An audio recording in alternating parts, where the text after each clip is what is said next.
What's up, Disco Ball Nation? Hope everybody's having a wonderful day. Today is Saturday, July 22nd, 2023, and I figured we'd change some things up. I've been joining a couple of redraft leagues, and I figured I might as well get some practice in these redraft leagues. So I'm just checking out ADP today, seeing how ADP looks like on Yahoo, because I got a couple leagues on Yahoo. So we're doing a big redraft energy mock draft on Yahoo today. So we're already queued up. We're drafting at the 106 because that's where we are, in fact, picking this year in one of my leagues. So I just want to see what ADP is looking at or looking like. And then based off of ADP, I want to make some suggestions, talk about potential sleepers, talk about potential late round steals, guys who are getting absolutely faded for no reason whatsoever. And we're going to find our league winners. And we just want to see what ADP is looking like here. And we'll go from there. Kind of hate the user interface on Yahoo. I'm going to be completely honest. The user interface on Yahoo for PC, at least, in these mock drafts is abysmal. It's atrocious. But it is what it is. We're going to figure it out. We're going to pivot, and we're going to make our picks and get it sorted. So, yeah, I'm kind of excited. And on the weekends, I think Saturdays in particular, we're going to check out ADP on all the redraft leagues or redraft apps. So we'll start off with Yahoo today. And then next Saturday, I think we might do Sleeper. And then the one after that, we might pick between, the NFL app or ESPN and just keep going from there and just seeing the differential in ADP. So I will say we do have a leg up on a lot of these people because we've done over 110 best ball real money drafts on Drafters Fantasy Sports. So because we've done so many of those drafts, we kind of have a better idea on ADP. We have a better idea on great steals, great values, and who to push and who to fade. Like the fact that guys like Cooper Kupp and Tyreek Hill are still available at the 106 means I'm going to go Cooper Kupp with my first overall pick at the 106. Bijan Robinson right now, based off of ADP, shouldn't be ranked higher than a lot of these people. And Saquon Barkley is ranked currently on Yahoo ADP as the 7th overall. And there's a strong likelihood that Saquon's not going to play. So Yahoo is relatively late in terms of updating their ADP, but we're going to figure it out. We're going to make our picks and we're going to build an awesome redraft roster. I think the thing that pains me the most and the thing that I want to avoid is picking a defense and a kicker, because that's always the most annoying thing. If you go kicker or defense in the middle of the round or in the middle of your draft in general, I think it's a stupid decision. Just get the best available defense and best available kicker in the last 2 rounds and just build for a lot of production. So yeah, that's that. So the reason why we have a leg up is because we've done real money drafts. We know that there's going to be juicy wide receiver value being pushed to us here because in redraft format, running backs are valued so high that people will completely ignore all logic and take running backs with, a couple red flags, take some running backs way ahead of, what we're accustomed to in terms of ADP. And they're not going to build the perfect team and perfect lineup. So we're coming up relatively soon. We're up in 3 picks, and then we're going to make our second pick. So far right now, guys who are still available are CeeDee Lamb, Garrett Wilson, A.J. Brown, Amon-Ra St. Brown. So if we can get any of those 4 wide receivers that we just mentioned on our team, we're going to be sitting pretty. I believe CeeDee Lamb was just taken. So I'm assuming... Okay, so CeeDee Lamb went, then A.J. Brown, then Derrick Henry. So we're going to get Garrett Wilson to have with Cooper Kupp. That's our first 2 rounds. We got a Cooper Kupp, Garrett Wilson start, which is pretty significant. In hindsight, it would have been cool to get some Amon-Ra St. Brown, but I don't really care about exposure. I'm just taking best available because it is redraft format. I don't have to think about exposure to other people.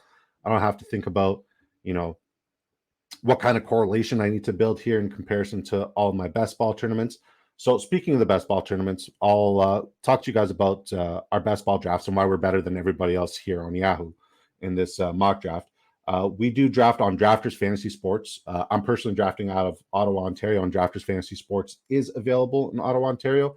There's the $3 mini. Oh, this is the Drafters 2 million. There's the Drafters 2 million. First place gets $300,000. There's $2 million in total prizes, $20 buy-in. Then there's a $3 mini as well to warm up and practice. It's kind of like your mock drafts, but real money involved. So first place gets $30,000. There's $200,000 in total prizes. So opposed to it being redraft format, this is best ball format. It's the most convenient way for you to draft. You have 20 rounds to fill your roster for depth. Each week, a starting lineup is composed of the following positions: 1 quarterback, 3 wide receivers, 2 running backs, 1 tight end, 1 flex. At the end of the week, the best overall performances on your roster will be submitted into your weekly matchup.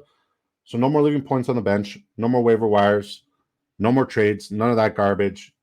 Whereas like what we're doing right now, like we can't do 110, 150 of these redraft leagues because we'd absolutely lose our mind.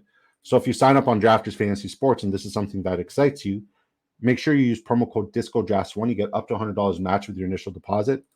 Friendly reminder, if you are to make a transaction there, all transactions for us Canadians are done in US dollars there. So whether it be you making a deposit or withdrawal, keep that in mind. And yes, if you deposit $100, we'll match your initial deposit dollar for dollar, $100, up to $100.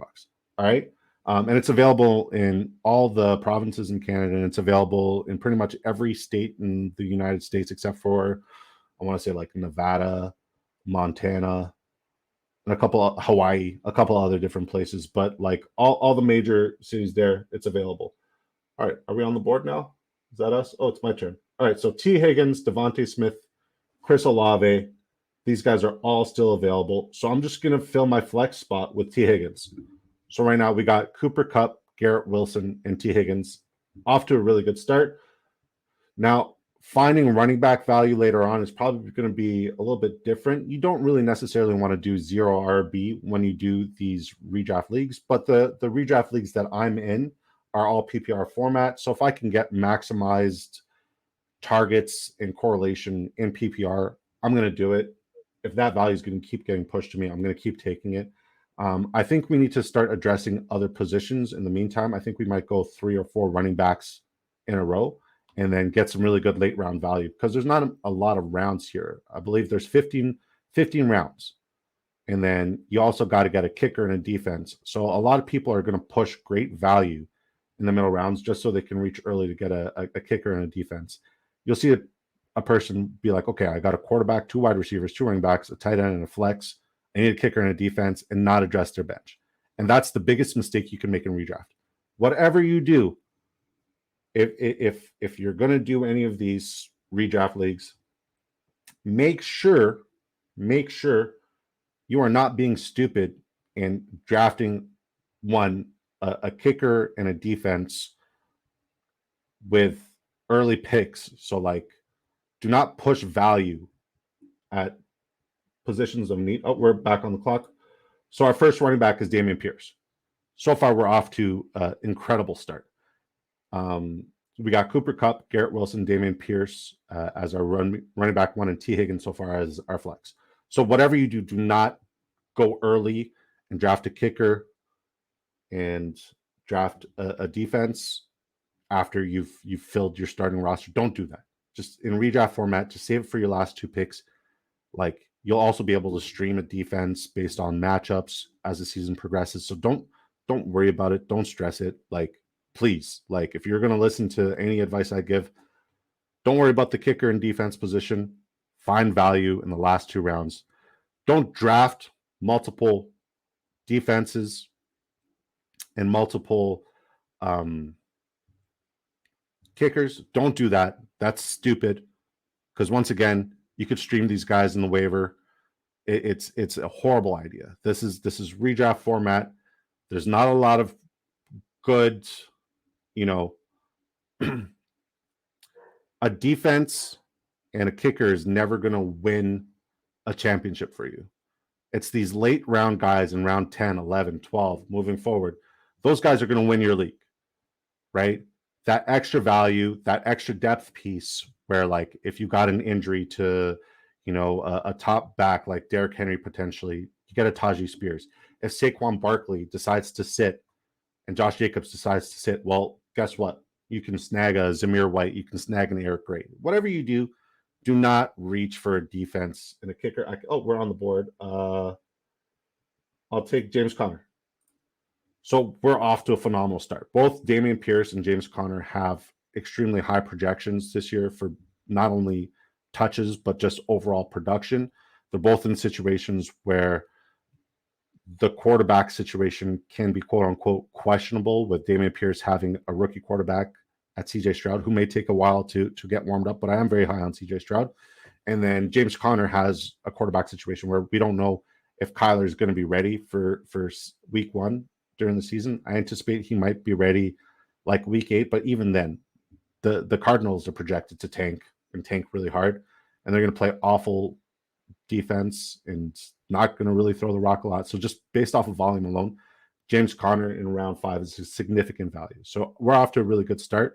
Also, another piece of advice, whatever you do, don't get multiple quarterbacks just so you can have like an additional quarterback. Like if you look at last year, Justin Fields was relatively undrafted in most redraft formats, right? But people who streamed him ended up winning leagues simply because they didn't reach on a quarterback value. They let the value fall to them, and they just paid attention to who was available after the draft was done. So obviously follow your post-draft waiver wire rules, and just get some good unique correlation.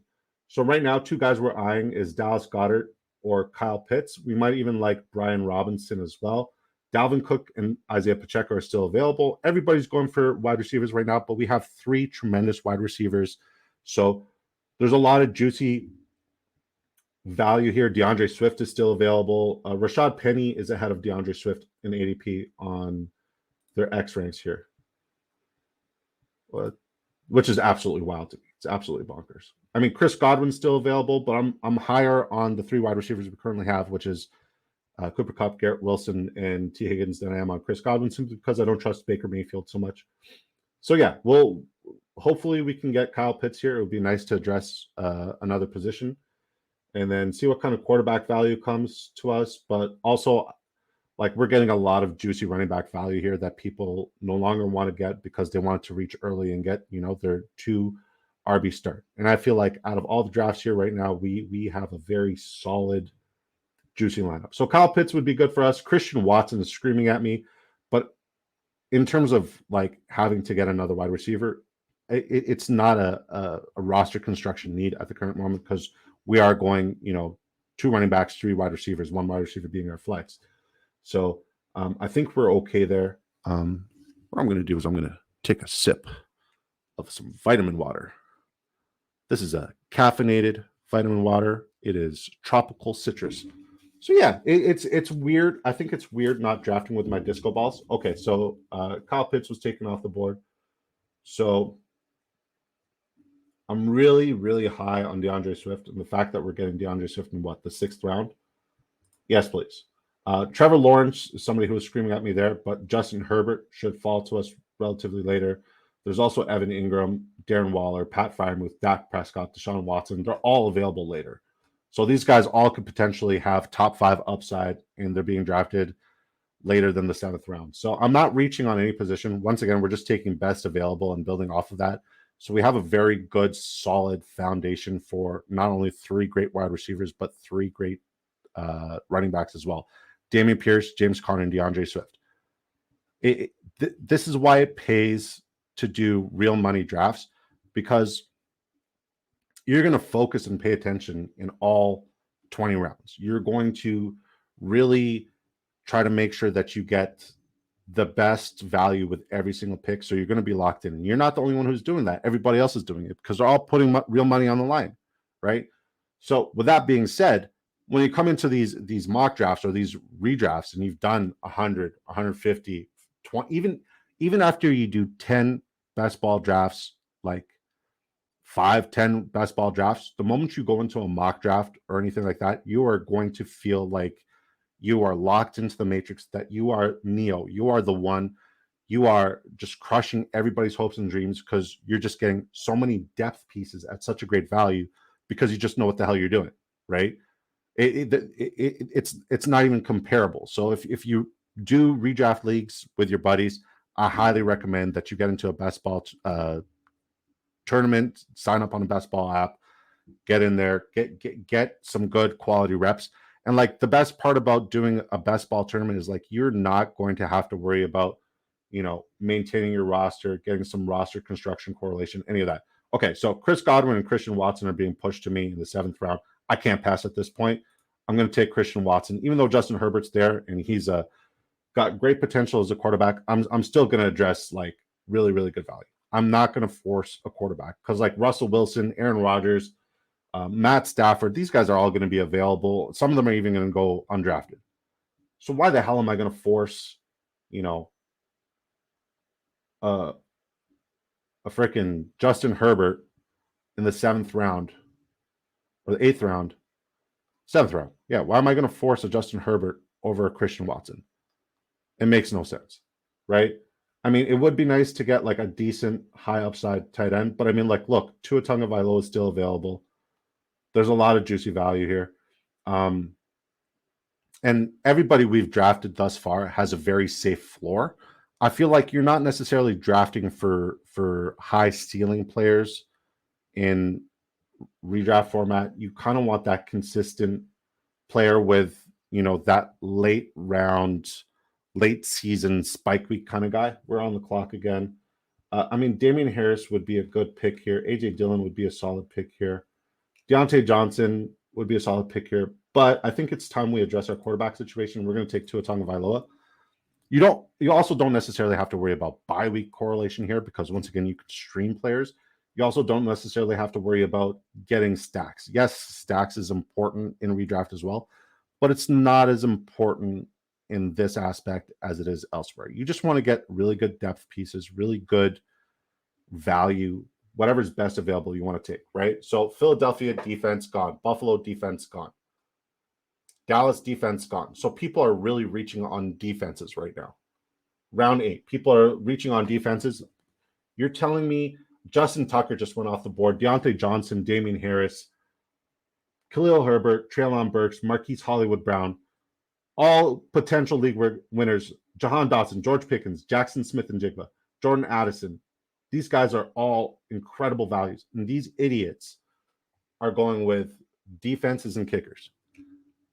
You're telling me Justin Tucker going off the board at 94th overall is better than a 95th overall AJ Dillon? It'll never happen. It'll never happen. So yeah, redraft is so freaking easy after doing hundreds of best ball drafts. This draft is going really well. It's going really well. I wish it was a real money draft. I wish these idiots were in my league. That's easy money at the end of the season. This is easy money. So yeah, I encourage you, if you're going to do, you know, drafts and practice drafts, it's much better that you do it in like a best ball format so you know what best available looks like and you know what juicy value is and you have a better idea on what real ADP looks like, because Yahoo ADP is completely shit right now. It's not like I'm going to get either Damian Harris or Deontay Johnson in round 9 right now. And I don't even have a tight end yet. But I don't care. Unless it's like Travis Kelce, Mark Andrews, Kyle Pitts, or Dallas Goedert. I don't want them. I don't want them early. There's so much juicy tight end value later on too. All right. So I have 5 wide receivers now. I got 3 more spots on my bench. I think I can afford another 2 running backs, 1 more wide receiver. Then obviously we can also fill our tight end position at some point and then finish off with a kicker and a defense. But like we're off to a great start. So far we got Tua Tagovailoa, Cooper Kupp, Garrett Wilson, Dameon Pierce, James Conner, T. Higgins, DeAndre Swift, Christian Watson, and Deontay Johnson. And Eric McPherson and Tyler Bass and Young Hui Koo all just got drafted. 3 kickers in a row just all got drafted. Yeah. This is a joke. This is a joke. Honestly, I need to get into some like redraft leagues right now, because if this is how people are drafting, this is crazy. Now, mind you, also the reason why you want to do these best ball drafts over these like mock drafts is because there's real money involved. You're not going to have people make like their first 3 or 4 picks and then just auto pick the rest of it. You're going to get real reps for all 20 rounds for every draft that you're in. So I highly recommend it. It's really beneficial. And like I'm not hating on redraft. I'm not hating on like getting practice on mock drafts because it fits your budget. I'm not hating on any of that. But if you really do take fantasy football seriously and you want to succeed in fantasy football and you want to beat your friends, the best thing you can do right now is get into a best ball tournament. You could use promo code Disco Drafts 1 and sign up today, getting up to $100 match with your initial deposit on Drafters Fantasy Sports, where you can either join the $3 mini, which is $3 buy-in. First place gets $30,000. There's $200,000 in total winnings. It is best ball format, so there's 0 time commitment. That's the best part. 0 time commitment, and there's a lot of overlay in these drafts because these drafts are not necessarily filling to the point where they should. There's also Underdog, but fuck them because they left Ontario. And then there's also Drafters Fantasies, Drafters 2 million. $2 million in total winnings. This is $20 buy-in. First place gets $300,000. Once again, that one's like, it looks like it's not going to fill. So like, if you were to get like, 100th place and that would be like $100. Well, if it doesn't fill and there's an overlay and it's only like 33% filled, that's going to amplify 3 times. So your $100 would turn into $300. Your $1,000 would turn into $3,000. So it's a really good time and a really good opportunity to get into these because fantasy football is like really starting to warm up. The NFL season's right around the corner. And yeah, you got to get in where you fit in. All right, so let's Rashad Bateman, Cortland Sutton, Elijah Moore, Tyler Algier. All right, Cole Kmet's available. He's probably the best available tight end. I feel like I could get him a little bit later, but Samaje Perine, this is a guy who I think is going to be an absolute league winner because I don't think that Javonte Williams is going to be ready in the first 8 weeks. And historically speaking, with Sean Payton, the receiving running back, which Samaje Perine fits the mold, is one of their most beneficial targets other than the wide receiver one. So we just got Samaje Perine in round 11. And then, guys are taking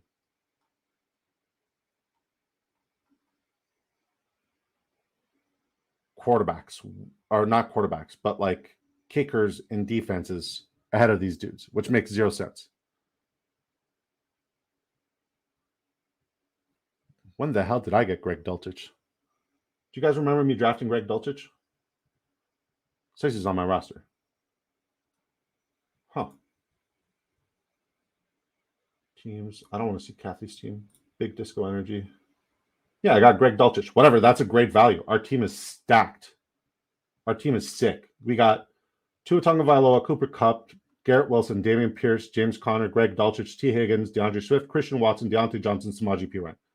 This is a league winner. Easily. And I'm telling you, 100% of the time when I jump into these mock drafts, I will have the best overall draft. The only problem is people equate the stupid overall grade that Yahoo gives you at the end of these mock drafts to having a good and successful draft. The hell with what Yahoo says with their stupid grade system. It is broken because their ADP is broken. Their UI on their PC is broken. It's completely broken. Now, the app is very fun to use for redraft format, but in terms of like the grading system, disregard it completely. We have great value at every freaking position right now. I guarantee you nobody has as much depth as we do. When the hell did I draft Denver defense? When the hell did I draft Denver defense? Was I on the clock and was I talking through it? Anyways, regardless, you guys see what I'm talking about, how you can get ahead in terms of your redraft leagues. I'm gonna end this recording because like there's just no point in proving my point any further. Like if you get your practice in best ball tournaments, whether it be on Drafters Fantasy Sports, which I highly recommend, or you do it in another app like DraftKings or Underdog, and then you enter to beat your friends, you're guaranteed to give yourself like the most broken advantage. So thank you guys for tuning in. I appreciate you guys for tuning in. Next week we'll see what kind of ADP that we can take advantage of and abuse when it comes to the sleeper fantasy app. But right now, Yahoo Fantasy app, like, this is free money. This is really free money. It's like taking candy from a baby. Appreciate you guys. We're live every night, Monday to Friday, 8 p.m. Eastern time. We're also live on Sundays at 6:30 p.m. Eastern time. We're going to be doing our best ball drafts as per usual. If you guys like the content, please subscribe to the channel. It really does help us go a long way. And if you sign up using promo code DiscoDrafts1, you can get up to $100. You will 100% get up to $100 match with the initial deposit. Appreciate your time, you beautiful people. See you tomorrow. Peace.